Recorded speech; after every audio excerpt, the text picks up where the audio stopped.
మంచు విష్ణు కొత్త Telugu pan India cinema Kannappa release అయి నిన్న ఆదివారంతో 10 రోజులు కంప్లీట్ అయింది. ఈ 10 రోజుల గ్రాస్ కలెక్షన్స్ చూస్తే అంటే కలెక్షన్స్ పడిపోయాయి. ఈ వీకెండ్లో అసలు కలెక్షన్స్ లేవు.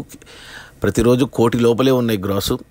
సో మొదటి 3 రోజుల్లో బాగా వచ్చే కలెక్షన్స్ 36 కోట్లు గ్రాస్ వచ్చింది మొదటి 3 రోజులు. ఆ తర్వాత 7 రోజుల్లో కలిపి మరో 10 కోట్లు గ్రాస్ వచ్చింది. టోటల్గా 46 కోట్లు గ్రాస్ వచ్చింది ఈ సినిమాకు. ఇక అందులో థియేటర్ల రెంట్లు, గవర్నమెంట్ ట్యాక్సులు, ఖర్చులన్నీ పోను డిస్ట్రిబ్యూటర్ షేర్ వచ్చేసి 24 కోట్లు ఉంది. ఈ సినిమా బడ్జెట్ వచ్చి 180 కోట్లు అయితే ఓన్గా రిలీజ్ చేశాడు మైత్రి మూవీ మేకర్స్ ద్వారా. డిస్ట్రిబ్యూషన్ 5% కమిషన్ పైన. సో 24 కోట్లు వెనక్కి వచ్చాయి మన మంచు విష్ణుకి. సో సినిమా బడ్జెట్ 180 కోట్లు అయితే 80 కోట్లు రావాలి థియేటర్స్లో. 100 కోట్లు ఓటీటీ డీల్స్ వచ్చినా 80 కోట్లు షేర్ రావాల్సింది. 25 కోట్లు వచ్చాయి. అంటే ఇంకా 65 కోట్లు రానట్టే. సినిమా కమర్షియల్గా డిజాస్టరే బాక్స్ ఆఫీస్ దగ్గర. బట్ సినిమా అయితే బాగుంది. బట్ జనాలు చూడట్లేదు. ఈ వచ్చిన కలెక్షన్స్ కూడా అన్ని ప్రభాస్ చలవే.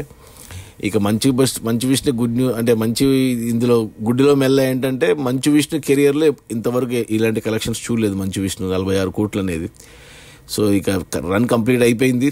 ఇంకా 4 రోజులు థియేటర్లో ఉండొచ్చు. సో 50 కోట్లు కూడా కష్టమే ఇప్పుడు ఇక గ్రాస్. అది మన Manchu Vishnu pan India cinema Kannappa release అయిన మొదటి 10 రోజుల్లో 46 కోట్ల గ్రాసు. అందులో డిస్ట్రిబ్యూటర్ షేర్ వచ్చేసి 24 కోట్లు. సినిమా బడ్జెట్ 180 కోట్లు. 80 కోట్ల టార్గెట్ వాల్యూతో దిగింది. 24 కోట్లు వచ్చాయి.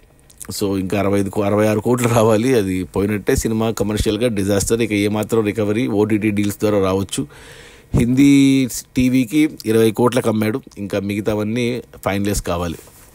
చూడాలి మరి మంచు విష్ణు రికవరీ చేసుకుంటాడా లేదా అనేసి. బట్ ప్రభాస్ పుణ్యాన ఈ మాత్రం కలెక్షన్స్ వచ్చాయి.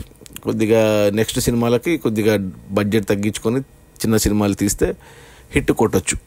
Okay, bye.